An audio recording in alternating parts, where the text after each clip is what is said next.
Oi, pessoal, boa noite. Tudo bem com vocês?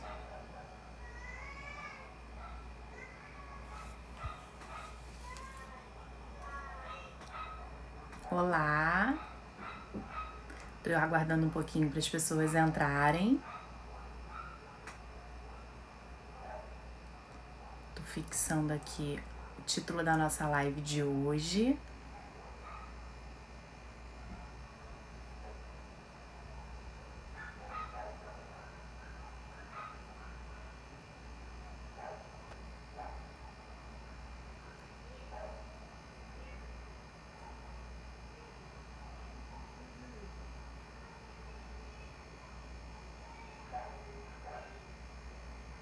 Boa noite, pessoal. Tudo bem? Tô entrando aqui hoje para mais um episódio da nossa série Amamentação dos Sonhos. E o objetivo dessa live de hoje é falar um pouquinho sobre pediatra amigo da amamentação. E é um tema de extrema importância, né, de extrema relevância quando trata-se de acompanhamento do seu bebê. Então, eu preparei umas coisinhas para falar para vocês, tá? E hoje, inclusive, eu abri uma enquete perguntando sobre em que momento que vocês escolhem o pediatra. Se vocês escolhem antes do bebê nascer ou depois do bebê nascer. E aí, a minha surpresa foi com as respostas.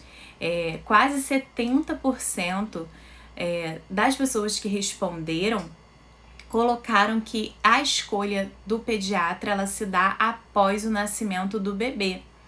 Então, o objetivo da live de hoje é explicar para vocês o quanto é importante esse contato com o profissional que irá acompanhar o seu bebê durante o pré-natal, preferencialmente no 3º trimestre. Poxa, mas eu ainda tô grávida. Qual a necessidade de conhecer esse profissional antes do bebê nascer? Nas consultorias pré-parto, nós sempre ressaltamos a importância desse contato com o profissional. Seja ele o que vai te acompanhar na sala de parto ou aquele que irá acompanhar o seu bebê após o nascimento. Porque também existe essa diferença, né? Na maioria das vezes, o pediatra que acompanha a sala de parto, ele é da equipe da sua obstetra, mas não necessariamente vai ser o profissional que vai acompanhar o seu bebê. Então, pode ser que aconteça de dar continuidade com esse profissional ou não. Então, são duas coisas importantes para a gente falar. Sobre o profissional da sala de parto, né? O que é interessante?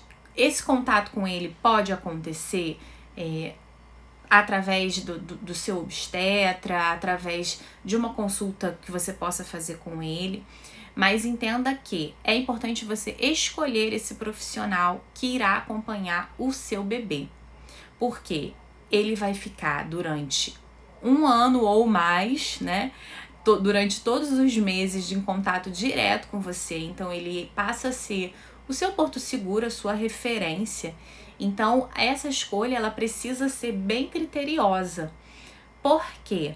Esse profissional ele precisa estar alinhado ao seu pensamento. Se o seu objetivo é amamentar exclusivamente, então já começa daí. A escolha tem que partir daí, de um profissional que seja em prol da amamentação, que respeite o seu desejo.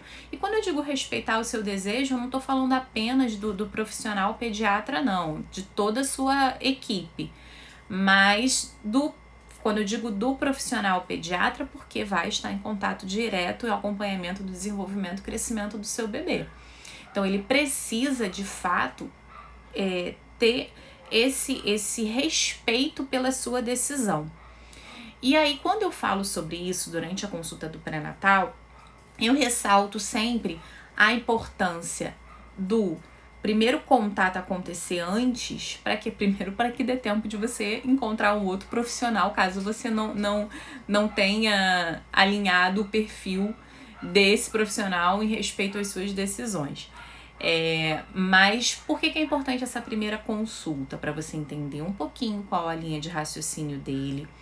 Segundo ponto, para você colocar para ele os seus objetivos, para que você coloque as suas intercorrências durante o pré-natal, que podem acontecer ou não. Pode acontecer um pré-natal de extrema tranquilidade, como ter algum com uma intercorrência. Então é importante que esse profissional que irá te acompanhar, ele conheça a sua história durante todo o período gestacional. Por isso que a gente ressalta que o importante desse contato é no final do primeiro trimestre. Então, ele pode te orientar dos primeiros cuidados com o bebê, do transporte do bebê da maternidade para casa, dos primeiros dias. Ele vai colocar para você sobre a importância da primeira consulta acontecer entre o 7º e o 10º dia. Então, você já alinha com ele também um período para que possa estar acontecendo essa primeira consulta. Ele vai expor para você também sobre os exames iniciais da triagem neonatal. E aí ele também pode te dar umas orientações iniciais sobre a amamentação. E aí é nesse momento que você vai entender qual a linha que ele segue. Infelizmente hoje nós encontramos muito conflitos de interesse relativo à amamentação e o leite complementar. Então, não se surpreenda, tá? Se você encontrar profissionais que são em prol do uso da fórmula. E isso é muito comum, mais do que vocês imaginam. A gente, quando realiza as consultorias, a gente escuta inúmeros relatos, tá? E eu mesma, quando a minha bebê nasceu, inicialmente eu levei a um profissional e minha amamentação estava saindo tudo maravilhosamente bem. Claro, com todas as dificuldades iniciais, mas estava fluindo muito bem. E eu ganhei uma lata para utilizar com o meu bebê, uma lata de fórmula. E aí eu falei, poxa, mas por que está tudo indo tão bem, né? Então a gente começa daí encontrar o conflito de interesses. Infelizmente, os congressos, enfim, existem inúmeros patrocínios de grandes marcas para o uso da fórmula. Então, quando vocês forem contactar esse profissional, vocês tenham isso bem claro na mente de vocês e não se surpreendam. Apenas respeitem a linha de trabalho daquele profissional e encontrem uma que vá de encontro à sua necessidade, tá? A Sociedade Brasileira de Pediatria, ela apoia a iniciativa ao consultório amigo da amamentação. Então, tem alguns profissionais, e graças a Deus é a grande maioria, que estão com essa linha do consultório amigo da amamentação. E aí, caso vocês queiram aprofundar mais o assunto, na internet você encontra os 10 passos para que esse profissional se torne amigo, consultório amigo da amamentação. Como nós também temos na rede pública e em algumas redes particulares, os hospitais amigo da criança, que são hospitais que apoiam a causa da amamentação. Tanto que hoje é uma conquista muito grande você encontrar em inúmeras maternidades a utilização do copinho, caso tenha necessidade do uso da fórmula. E quando eu digo uso de fórmula, não é apenas por rotina, tem bebês que nascem com a necessidade da utilização da fórmula. Então, o que prevalece é o uso do copinho, tá? Então, esses hospitais que são amigos da criança, eles já têm essa linha. Então, é uma certa tranquilidade na orientação dessa mãe. E aí, quando a gente fala sobre isso, é uma forma da gente sinalizar para vocês que vocês precisam encontrar um profissional que transmita segurança e que apoie prioritariamente a amamentação, tá? E quando uma pesquisa recente de uma famosa revista, ela apontou que acho que foi 44,9% das mães que foram entrevistadas que o uso da mamadeira partiu por incentivo do profissional pediatra. E isso não é uma surpresa.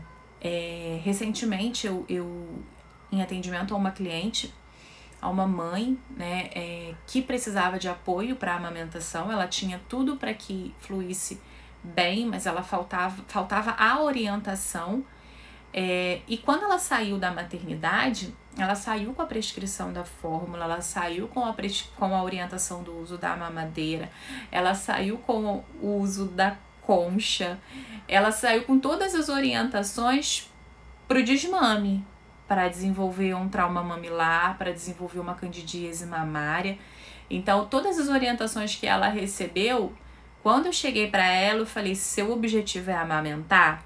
Porque eu também preciso entender qual o objetivo de vocês. Então, se você fala para mim que seu objetivo é amamentar, faremos o possível para que isso aconteça.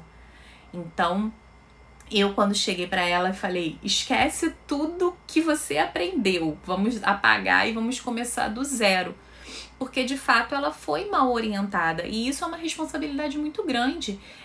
Como eu falei no início, não é apenas do pediatra, é da rede de apoio profissional e familiar que essa mãe vai receber, que essa mulher vai receber. Todo profissional de saúde, ele tem por obrigação orientar que essa mãe amamente exclusivamente até os 6 meses e de maneira complementar até os 2 anos ou mais. Então, se o objetivo dela é esse, ela precisa ter ao seu lado profissionais que defendam a amamentação e que permitam que ela consiga alcançar esse objetivo do início da amamentação, da Golden Hour, que é aquela primeira hora de vida até o desmame, que ela tenha as orientações corretas, porque enquanto profissional de saúde a responsabilidade é nossa. Quando a gente fala, e a gente fala isso aqui em inúmeros momentos, é que o profissional, ele é responsável pela orientação que ele passa. Essa mulher, ela não tem por obrigação saber tudo.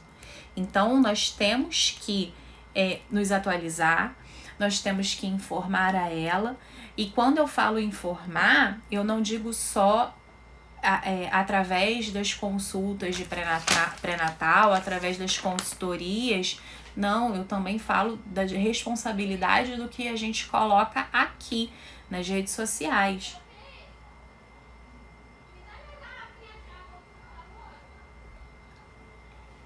Na internet, nós encontramos inúmeras informações corretas e não corretas, e incorretas, né? E aí a responsabilidade também é nossa de quem publica. Então nós precisamos ter cautela, nós precisamos ter cuidado com essas informações, tá? Então o nosso objetivo é que vocês encontrem uma rede de apoio profissional e aí percebeu que esse contato com o profissional não foi da maneira que você planejou, não vai de encontro, vocês no 3º trimestre ainda tem tempo para procurar outros profissionais que trabalhem em prol da amamentação, ok?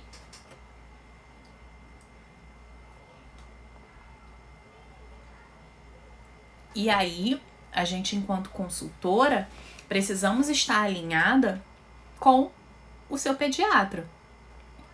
Durante as consultorias, nós sempre perguntamos quem é o profissional que te acompanha. A gente tem a responsabilidade de enviar um feedback para esse profissional do que a gente avaliou, de como está essa amamentação, das intercorrências que a gente identificou. Então, essa troca é muito importante para que a amamentação flua o mais tranquilo possível, tá? Então, esse pediatra, ele também tem que defender a causa, ele tem que colocar para você as orientações adequadas. Se ele não tem tanto conhecimento em relação à amamentação, que, como eu falei, hoje é a minoria, tá? Muitos pediatras, eles procuram fazer o curso de consultoria em amamentação para ele poder ter um pouco mais de embasamento e orientar de maneira adequada essas mulheres que chegam até ele. Então, esse pediatra, ele tem que estar alinhado, ele tem que se atualizar, assim como todos os outros profissionais de saúde. Além dos consultórios, na rede pública também nós temos a iniciativa das unidades básicas amigas da amamentação, assim como os bancos de leite. A maioria dos bancos de leite estão credenciados como hospitais amigos da criança, como eu já falei para vocês aqui. Então, essa responsabilidade do profissional que orienta, ela é muito grande. Por quê? A mãe, ela tá no momento do puerpério, de extrema vulnerabilidade, então ela vai confiar naquele profissional. E aí ele chega para ela tá lá com as mamas cheias de leite, e ele chega para ela e fala assim: não, seu bebê não tá ganhando peso, seu bebê precisa da fórmula porque ele tá perdendo peso.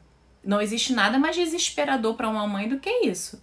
E aí entra toda aquela questão da vulnerabilidade que ela tá vivenciando, e aí pronto, meu bebê precisa de fórmula porque eu não tô sendo capaz de amamentar ele.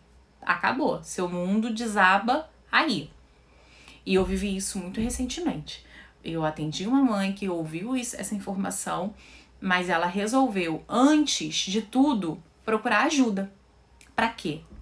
Para ela ter total conhecimento e para ela entender como funciona toda a dinâmica, todo o mecanismo da amamentação. E aí a gente descobriu que era só uma pega incorreta. Por isso que o bebê não conseguia ganhar peso. Era só um preparo inadequado da mama. Então, faltou um pouco de sensibilidade e conhecimento desse profissional para que essa mãe pudesse seguir com a amamentação. E esses dias eu mandei uma mensagem para ela e perguntei: e aí, como estão as coisas? E ela falou: Lilith, tudo fluindo muito bem. Meu bebê tá em aleitamento exclusivo. Então é isso. É responsabilidade. Então, esse profissional, pediatra, precisa se atualizar. Antigamente, era simplesmente colocar o bebê no seio e tudo certo. E deu tudo certo. Não. O índice de desmame é muito grande. O índice de bebês, e aí vocês escutam muito recentemente, né? Ah, você não mamou, você isso, você aquilo outro, e tá acontecendo a mesma coisa com você e você se sente a pior mãe do mundo por não ser capaz de amamentar. E aí é importante também falar sobre isso, sobre o seu desejo. O nosso desejo é que vocês amamentem. Mas e qual é o seu desejo? Você não vai ser menos mãe se você não amamentar seu filho, mas a sua vontade, ela precisa ser respeitada, e nós estamos aqui também para respeitar. Não, eu não quero amamentar, eu fiz o possível e eu não quero, e tudo bem. E se você tá bem com isso, está tudo certo. Então continue com esse profissional, e aí também entra na questão de procurar um profissional que não vá testar o seu limite até o final, a não ser assim, o nosso objetivo é que você entenda da importância da amamentação, mas se for o seu desejo, o profissional também precisa respeitar, tá? Para que tudo aconteça da forma que você deseja. Recentemente também eu tive o relato de uma mãe que ela falou pra mim, ela foi bem clara e disse: eu estou tentando, mas eu não quero. Porém, eu sofro uma pressão familiar muito grande para que aconteça a amamentação, mas não era o desejo dela. E nós precisamos respeitar, enquanto profissionais, enquanto consultores, nós precisamos respeitar essa mulher a todo momento. Assim como o respeito pelo seu desejo também tem que partir da gente. Então, o objetivo dessa live é deixar claro para vocês que informação, conhecimento, tudo isso faz parte desse processo. E aí, quando eu abri a enquete hoje, né, que eu falei, que eu perguntei sobre você procurar antes ou depois, procurar antes é por todos esses fatores, por todas essas justificativas para que você tenha ao seu lado a sua rede profissional.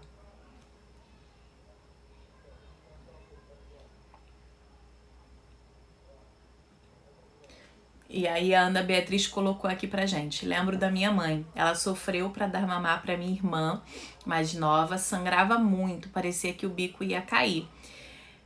Ana, isso acontece ainda muito, tá? Mas hoje nós temos profissionais para apoiar, seja ele as consultoras em amamentação, os pediatras, os bancos de leite, nós temos todos esses profissionais para que não chegue a esse ponto. Infelizmente, algumas pessoas procuram nesse momento, então a gente precisa ajudar essas mulheres e respeitar o desejo dela. Temos hoje inúmeras possibilidades para que ela continue amamentando mesmo nessa condição. Ah, mas nossa, vai ser extremamente sacrificante para ela. Não, a gente tem outras técnicas que ela vai manter a produção dela, o bebê dela vai se alimentar de leite materno, porém a gente vai fazer de uma outra forma.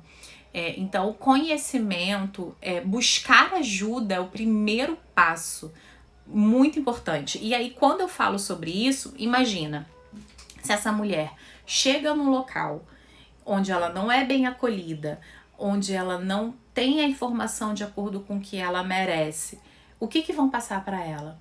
Obviamente, complemento. E aí a gente vai perder isso, né? A gente vai perder esse time da amamentação. Assim como, como eu falei do relato para vocês, de que uma paciente, uma mãe que eu atendi falou pra mim, olha, Lilith, o pediatra passou a fórmula, falou que era pra dar na mamadeira, e aí o bebê dela tinha 6 dias que não sugava seio materno. Por quê? Porque o desespero, né, do início, e o profissional falou pra ela que o bebê precisava de fórmula, ela deu a mamadeira sim. Ela deu a mamadeira. E aí a gente conseguiu salvar? Conseguimos. O bebê estava numa confusão de bico gritante. Mas a gente conseguiu fazer com que essa mulher salvasse a amamentação dela. Mas quantas não foi possível salvar? E aí quando a gente precisa explicar o porquê disso. Porque quando o bebê está em uso da mamadeira, ele não vai sair materno, ele faz a confusão de bico, ele não suga. Essa mulher não tem o estímulo, como a gente escuta também, muito comum. Dá o complemento até o leite descer. Mas pro leite descer, eu preciso que esse bebê esteja sugando. Entende? Então não faz sentido dar o colostro é de total importância pro bebê. Então diminuem muito a potencialidade do colostro e orientam de maneira inadequada. Deixa eu responder aqui vocês um pouquinho.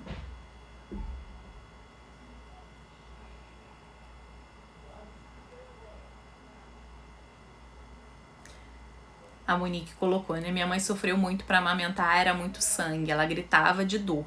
Sim, antigamente isso era muito comum.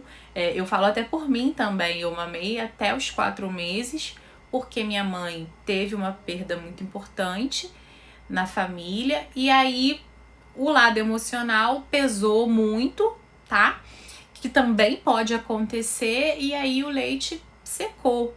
Então, isso aí, hoje em dia, é possível reverter? Mas precisa de orientação adequada. E aí, uma coisa que eu gosto muito de falar, muitas mulheres procuram a gente e falam o seguinte: minha mãe não amamentou, eu vou amamentar? Já que teve 2 relatos aí sobre mãe, não é hereditário, gente. Então, não levem isso não levem isso pra vida, não levem esse peso, tá? A Vivi perguntou o melhor momento para contratar a consultoria de amamentação. Ela está com 2 meses. Parabéns, Vivi. O melhor momento, a consultoria pré-parto, nós orientamos que ela aconteça a partir de 34 semanas, tá bom? E aí você pode fazer contato com a gente a partir um pouquinho antes, pra gente conseguir agendar tudo com calma, tá? Pois é, Ana, não tinha vontade nenhuma de amamentar, estou criando vontade... Estou criando vontade aos poucos e estudando muito sobre para não chegar nesse ponto. Já comecei com o solzinho, muito bem. Ana, eu respeito totalmente a sua decisão, tá? Mas caso você tenha esse desejo e isso venha crescendo, acompanhe a nossa página, acompanhe páginas seguras que passem orientações de fato verdadeiras para você, tá bom? Eu queria poder ajudar e não tinha o que fazer. Ela foi parando de produzir leite, sim, pela questão do estímulo, né? E quando a gente cria esse bloqueio, como eu falei, do lado emocional, isso influencia muito, porque a mama, ela é estímulo. Então, se eu não tenho um bebê sugando, essa mulher, ou sugando incorretamente, essa mulher não vai produzir.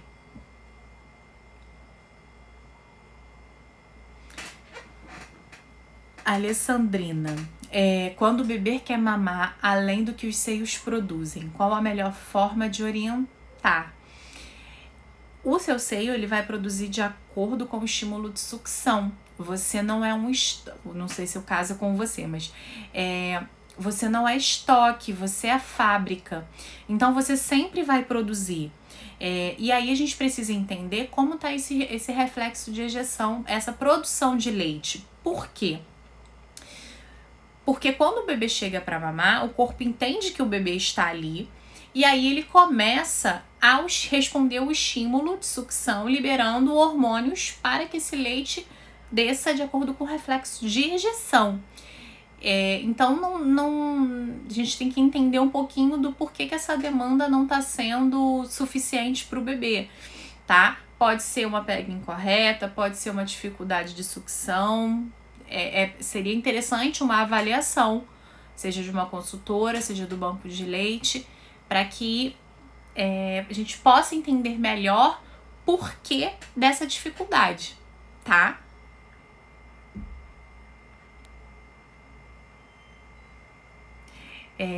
Se existe algum tipo de alimento. Eu não sei quanto tempo tem o seu bebê. Então, até 6 meses, o objetivo é que esse bebê mame em seio materno exclusivamente, tá bom? Sobre a demanda, como eu falei, você não é estoque, você é fábrica. Então, você produz o leite no momento que o bebê suga, tá? Tanto que a gente sempre gosta de falar sobre isso, porque muitas mulheres, eu botei a bomba e a bomba não tá saindo, então não tem leite. A bomba não é o estímulo de sucção de um bebê. A bomba, ela retira o excesso. 80% do leite que é produzido pela sua mama é no momento que o bebê suga. Todo o restante é excesso, tá? Vivi, o início da manhã é sempre doloroso, incômodo, ou tem mulheres que não sentem dor. Bom, eu vou tentar explicar basicamente o que eu entendi da sua pergunta, tá? Se for o início da manhã, período matinal, e é doloroso, pode ser porque durante a noite existe uma ação hormonal. Então as mamas, pela manhã, elas estão mais cheias, mais endurecidas, mais engurgitadas. Então provavelmente esse bebê, quando ele faz a pega, se torna mais doloroso para você. Então por isso que é importante preparar a mama antes do bebê sugar, se for isso, tá? E se existem mulheres que não sentem dor, sim, existem mulheres que não sentem dor, tá? Mas em sua grande maioria, o início da amamentação, aquele primeiro contato, por ser uma região que nunca teve estímulo de sucção, essa mulher pode, tá, vir a sentir dor, mas não é para ser uma dor extremamente insuportável.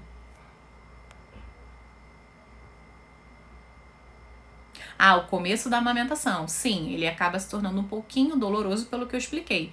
Não, você nunca teve ninguém sugando 24 horas no seu seio, tá? Mas é interessante que entenda como se trata, como resolver isso, com o uso de rosquinhas, com o preparo da mama no sentido de que seu bebê já nasceu e na fase da apojadura existe aquela produção que ainda não foi ajustada, então você está produzindo muito e o bebê ao sugar, tá, se torna um pouco mais doloroso.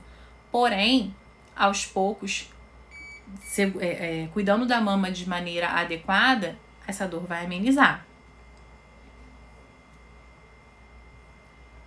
A Ana perguntou como segurar o bebê assim que ele nasce para dar de mamar. Então, existem técnicas, existem vídeos que a gente sempre está disponível, coloca aqui disponível para vocês, da maneira adequada. Existe uma maneira adequada sim, para que esse bebê sugue da maneira correta. Então, Por isso, eu vou pedir para que você continue acompanhando as nossas lives, que nós vamos falar sobre isso, tá? E aqui na página também existem os vídeos que a gente disponibiliza, mas tudo existe uma técnica, tanto que a maioria dos relatos das mães já machucou na maternidade. Por quê? Porque desde a maternidade é interessante que comece da maneira correta, tá? Existe uma quantidade de peso recomendável por semana para detectar se a amamentação está fluindo? Sim, Luana, existe, tá? É por isso que é importante que a gente sempre pede para que o bebê seja atendido pelo pediatra entre o 7º e o 10º dia de vida, para que a gente possa pesar o seu bebê, assim como existem outros sinais que a gente vai também falar sobre isso aqui, que a gente detecta se a amamentação está fluindo, como a quantidade de fraldas úmidas após a descida do leite. A gente precisa que esse bebê tenha, em média, 6 fraldas úmidas, tá? 6 a 8 fraldas após a descida do leite.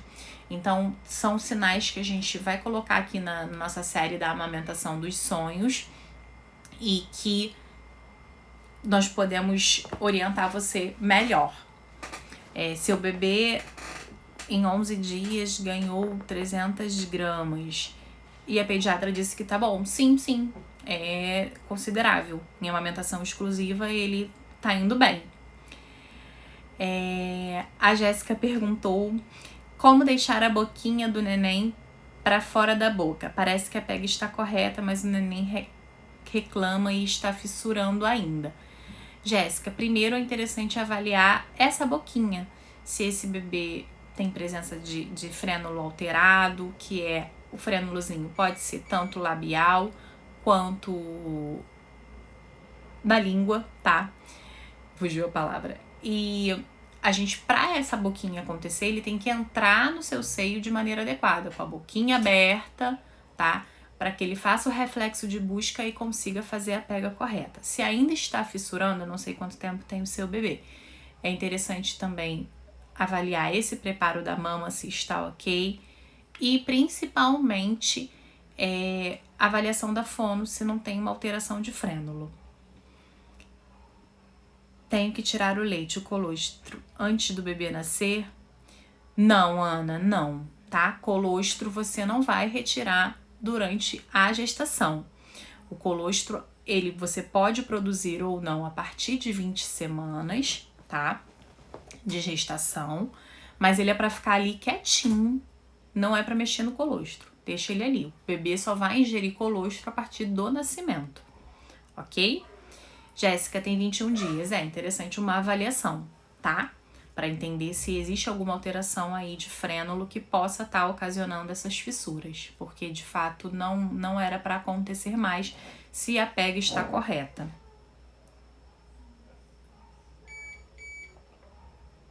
Então, se ele não tem alteração de frênulo que a fono fez, você precisa verificar se essa pega está corretinha. Então, oferecer do nariz para o lábio superior, no momento do reflexo de busca, da abertura da boquinha, colocar no seu seio, entendendo que essa mama precisa estar flácida e que ele consiga abocanhar.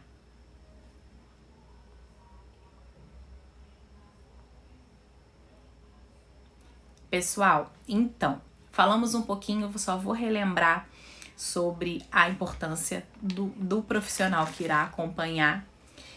E uma dica que eu também deixo para os profissionais que acolham as mulheres e as suas famílias, tá? Que amamentam, incentivando a amamentação exclusivamente até os 6 meses e complementar até 2 anos ou mais, tá? Porque também, hoje em dia, a gente precisa respeitar as amamentações prolongadas. Não existe mais isso de que o bebê precisa mamar até os 2 anos, ele vai mamar 2 anos ou mais, tá? E que é imprescindível fornecer orientações corretas e atualizadas durante a gravidez até o desmame.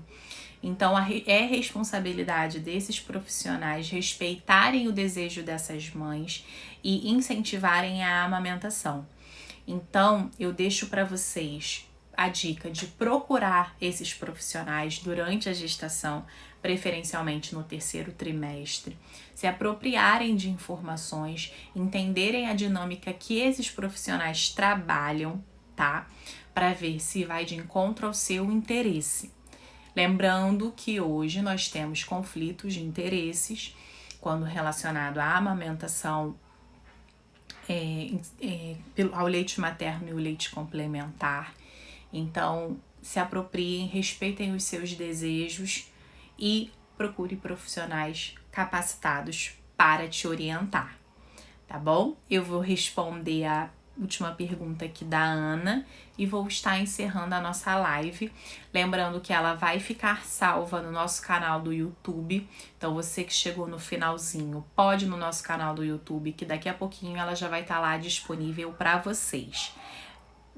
Ana, deve fazer massagem no peito antes do bebê nascer? Não, Ana. Somente após o nascimento, na fase da apojadura, que acontece entre o 4º e o 5º dia de nascimento do seu bebê.